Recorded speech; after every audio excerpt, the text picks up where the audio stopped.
It's recording right now. Oh, What is up?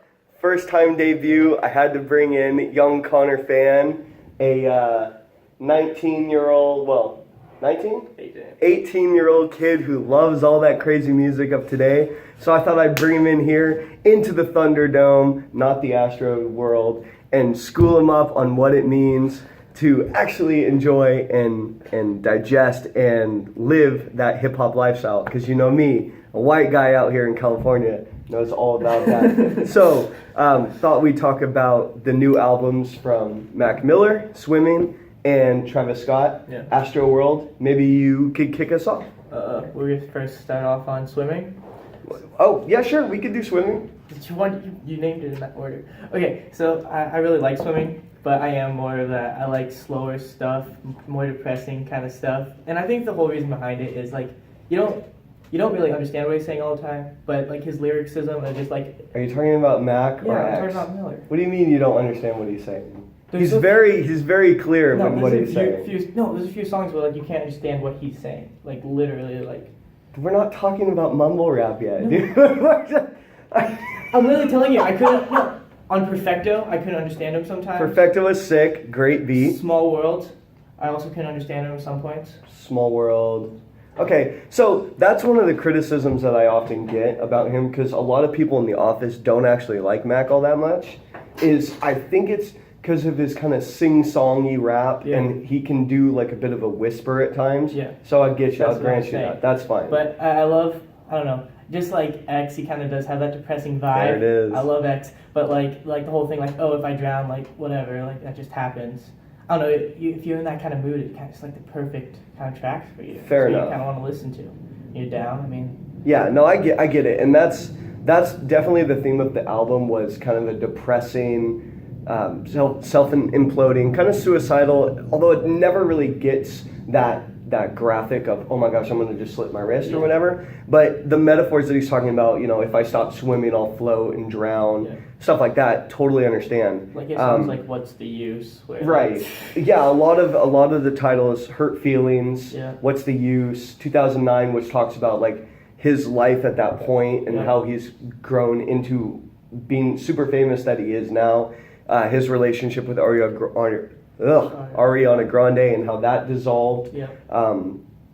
I don't know if you've seen the video to Self-Care, where he's in the casket. So in the video for the single, he's in a casket and he pulls out a cigarette and he just lights a cigarette and then he carves in Latin Memento Mori or something. I'm going to get killed, but something like that, which basically translates into don't forget you have to die. Yeah. And then he ends up punching his way through it, kind of Kill Bill style, which signifies, hey, he's not giving up on life.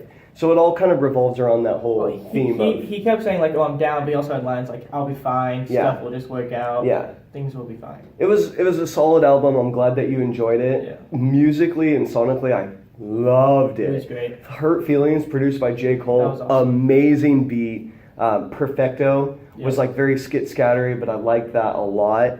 I loved the funk and jazz infused of What's the Use. Mm-hmm. Ladders was amazing. Really Ladders build-up was so perfect. Yeah. Self-Care, like I said, is a great song.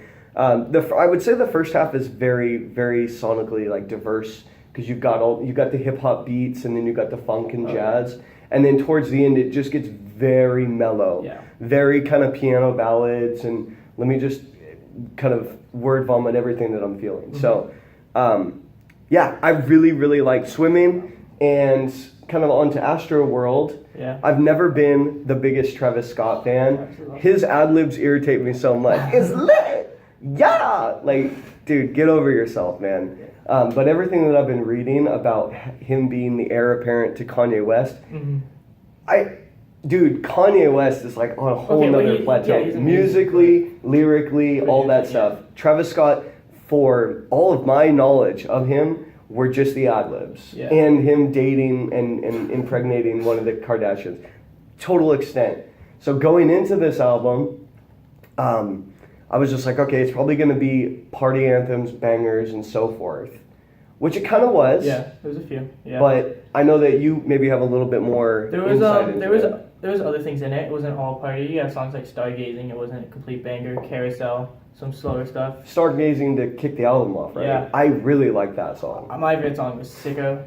Sicko Mode. Yeah, Sicko with Mode Drake. with Drake. Okay. The change of beat in that song is just ridiculous. So that stands out for me as well. Yeah. Because I really like a beat switch, and by the way, the beat switch, going back to Mac, on Self-Care, Yeah. really cool. But the beat switches, I think there's 2 or 3 of them in that. Yeah, there was. And I love the samples of Biggie's "Give Me the Loot" and then Uncle Luke, "Don't stop, pop that, pop it."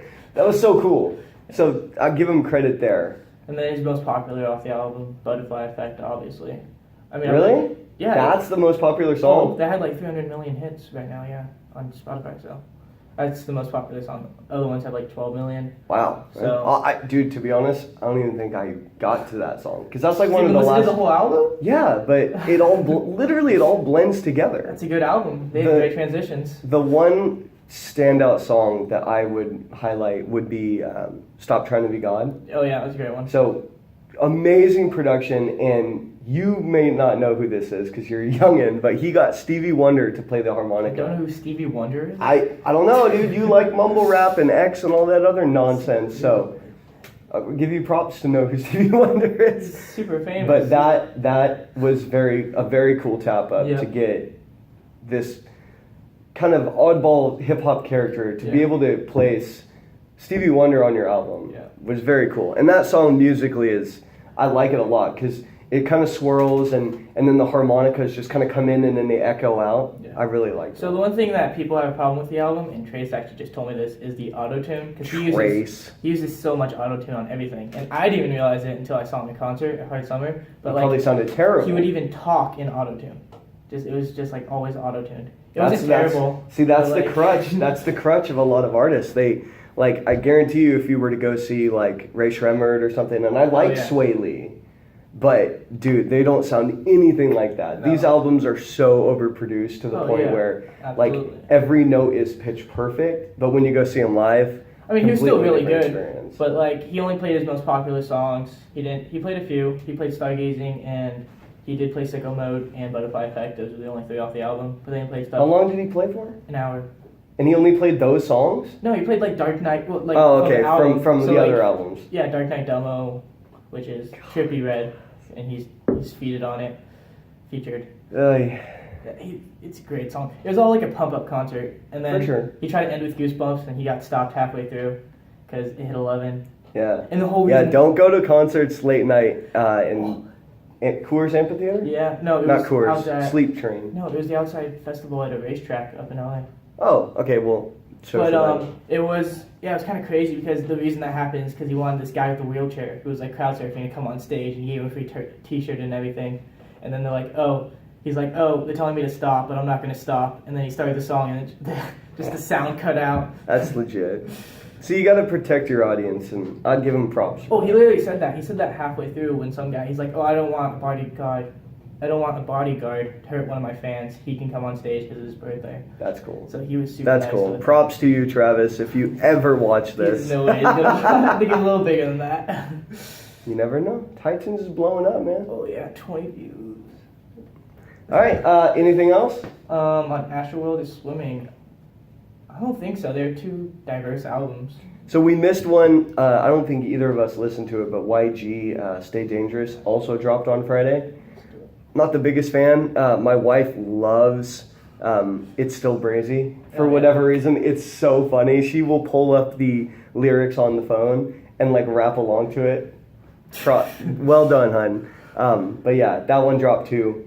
So yeah, good music coming out. Yeah. We've expanded each A other's lot of new views, I albums think. this year too. I felt like there's a lot more this year. There's a ton more coming. So what I'm going to do is I'm going to split this. It's going to be a 2-parter. We are going to reconvene, maybe catch a little water, and then we're going to start our discussion about modern day hip hop, mumble rappers, and the nightmare that is. So stay tuned.